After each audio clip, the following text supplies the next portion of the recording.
નમસ્કાર દોસ્તો, આપ સર્વેનું વર્લ્ડ ઇન બોક્સ પર હાર્દિક સ્વાગત છે।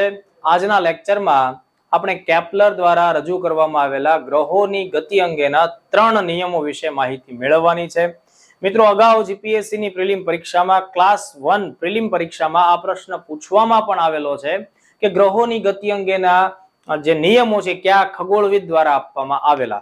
તો મિત્રો, જર્મન ખગોળવિદ જોહાનસ કેપ્લર અથવા એને કેટલીક જગ્યાએ યોહાનસ કેપ્લર પણ કહેવામાં આવે, જેને ટૂંકમાં કેપ્લર તરીકે વધુ લોકો ઓળખતા હોય છે, જેનો જન્મ આશરે 1571 માં અને એમનું અવસાન 1630 માં થયું। એટલે 16મી 17મી સદીમાં આપણને કેપ્લર છે એનું અસ્તિત્વ જોવા મળે છે। અને કેપ્લરે મિત્રો 17મી સદીની શરૂઆતમાં 1609 થી 1619 દરમિયાન ગ્રહોની ગતિ અંગેના સંશોધનો રજૂ કર્યા અને એ જે સંશોધનો છે મિત્રો એને તેણે 3 નિયમ સ્વરૂપે સંપાદિત કર્યા છે અથવા પ્રતિપાદિત કરેલા છે। મિત્રો, હવે આ કેપ્લરના નિયમો છે એ જ્યારે આપણે ઇન્ટરનેટ ઉપર અથવા અન્ય કોઈ સોર્સમાં વાંચવા જઈએ તો એ ભારે ભરખમ ટેકનિકલ વ્યાખ્યાઓમાં એ આખી વસ્તુઓને સમજાવવામાં આવી છે, જે સામાન્ય રીતે ફ્રેશર વિદ્યાર્થીઓને, સ્પર્ધાત્મક પરીક્ષાઓની તૈયારીઓ કરતા વિદ્યાર્થીઓને એ સમજવા ઘણું બધું મુશ્કેલ પડતું હોય। પણ આજ હું તમને ખૂબ ખાતરીપૂર્વક કહું છું કે આજ આપણે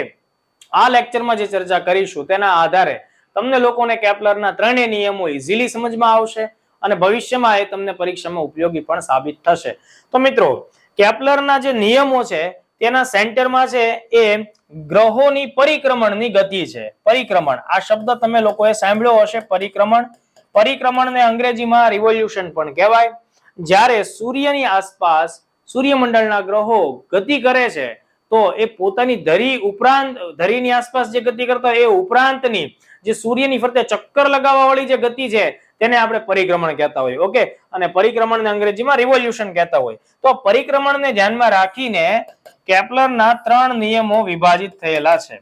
કેપ્લરનો જે મિત્રો પહેલો નિયમ છે એ પરિક્રમણ કેવા માર્ગ ઉપર થશે, એટલે કે ઓર્બિટ નો આકાર કેવો હશે, એ માર્ગ કેવા આકારનો હશે, સૂર્યની આસપાસ ગ્રહો કેવા માર્ગ, કેવા આકારના માર્ગ ઉપર ગતિ કરશે।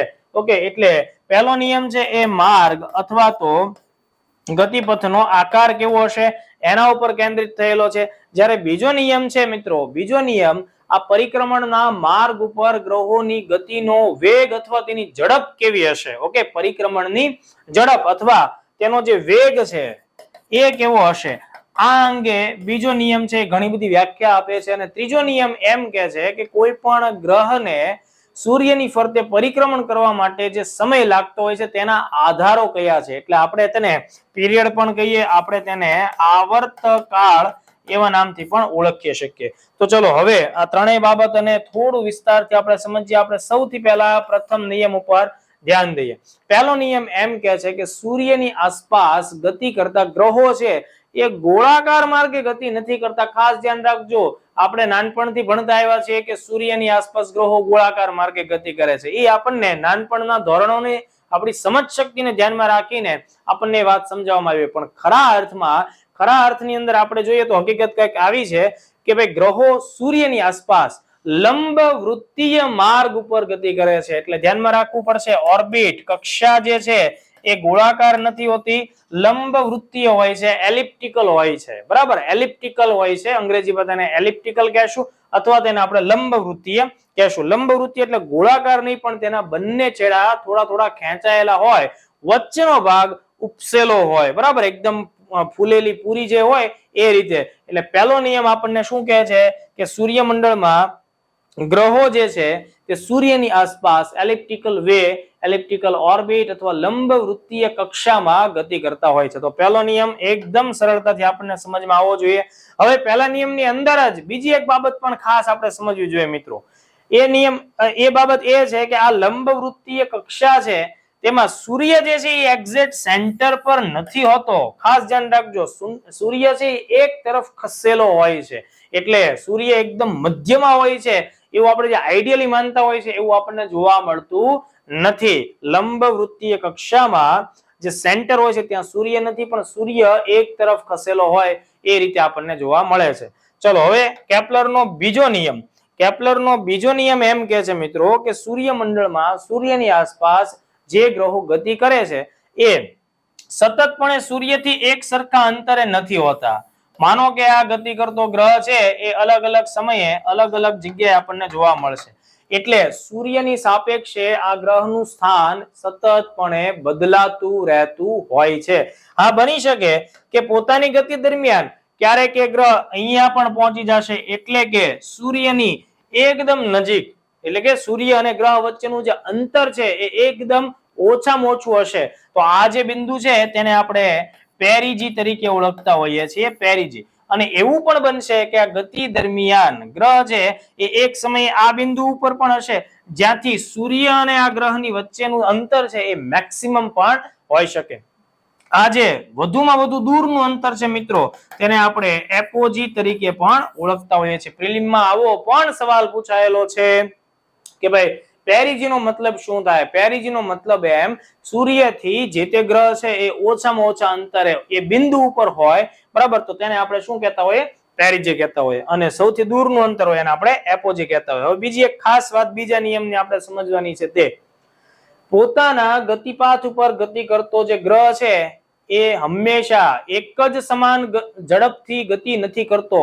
જેમ જેમ આ ગ્રહ છે એ સૂર્યની નજીક જશે મિત્રો, મતલબ કે અહીંયા સુધી પહોંચશે, અહીંયા સુધી પહોંચશે, બરાબર, સૂર્યથી જેટલો નજીક જશે ને તેમ આ ગ્રહની ગતિ વધી જશે, ઝડપ તેની વધી જશે, તેનો વેગ વધી જશે, બરાબર. એટલે કે કોઈ પણ ગ્રહ સૂર્યથી જેટલો વધુ નજીક હશે એટલે પેરીજી બિંદુ પાસે જ્યારે હશે ને ત્યારે વધુ ને વધુ ઝડપમાં હશે. આ બાબત ધ્યાનમાં રાખવાની છે, બરાબર. પણ જેવું આ બિંદુ છોડીને ધીમે ધીમે ક્રમશઃ એ આગળ વધતો જશે અને જેમ જેમ સૂર્યથી દૂર જશે તેમ આ ગ્રહ છે તેની ગતિ ધીમી પડશે, તેની ઝડપ છે ને એ ધીમી પડશે. આ એકદમ અગત્યની બાબત છે. ગુરુત્વાકર્ષણ બળના સિદ્ધાંતો અહીંયા લાગુ પડે છે, તેને પણ આપણે ડિટેલમાં સમજી શકીએ તેમ છે. પણ હાલમાં તમારે અત્યારે સેકન્ડ નિયમમાં આટલી વિગતોને ધ્યાનમાં રાખવાની છે. ત્રીજો નિયમ મિત્રો એવું કહે છે કે કોઈ પણ ગ્રહ સૂર્યથી કેટલા અંતરે રહેલો છે એના આધારે તેનો ઓર્બિટલ પીરિયડ નક્કી થશે.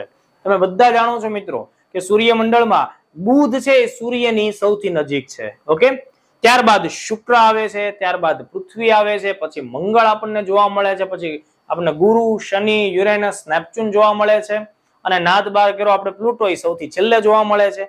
તો કહેવાનો મતલબ એમ કે આ બધા ગ્રહો છે ને એ સૂર્યથી અમુક ચોક્કસ અલગ અલગ અંતર ઉપર રહેલા છે. એટલે જે ગ્રહ સૂર્યની સૌથી વધુ નજીકના અંતર ઉપર રહેલો હશે તેનો ઓર્બિટલ પીરિયડ સૂર્યની ફરતે એક ચક્કર લગાવવાનો જે સમયગાળો છે ઓછો હશે, અને જેમ જેમ દૂર રહેલો ગ્રહ હશે તેને સૂર્યની ફરતે ચક્કર લગાવવા માટે જે સમય લાગે છે એ વધારે હોય છે. દાખલા તરીકે હું તમને સમજાવું કે જો હમણાં આપણે વાત કરી કે ભાઈ સૂર્યમંડળમાં સૂર્યથી સૌથી નજીકનો ગ્રહ છે બુધ, બરાબર. તો મિત્રો આ બુધ છે ને એ માત્ર 88 દિવસમાં સૂર્યની ફરતે એક રિવોલ્યુશન એટલે કે પરિક્રમણ છે પૂરું કરે છે, બરાબર. પછી જેવા આપણે ત્યાંથી દૂર જઈએ છીએ અને આપણે આવીએ છીએ શુક્ર ઉપર. ઓકે, તો શુક્ર છે તેનો પરિક્રમણ કાળ, રિવોલ્યુશન નો ઓર્બિટલ પીરિયડ જે છે મિત્રો એ આશરે 225 જેટલા દિવસો જોવા મળે છે. આ બધા દિવસોની અંદર આપણને આ સમયગાળો મળે છે. કોના દિવસો? પૃથ્વી ઉપરના જે દિવસો આપણને જોવા મળે તે. ત્યારબાદ ત્રીજા ક્રમાંક ઉપર આપણો ગ્રહ પૃથ્વી, સૂર્યમંડળનો એકમાત્ર એવો ગ્રહ કે જ્યાં સજીવ સૃષ્ટિ અસ્તિત્વમાં હાલના ધોરણે આપણને જોવા મળી, બરાબર. તો પૃથ્વીને 365 દિવસ લાગે છે સૂર્યનો એક રાઉન્ડ લગાવતા.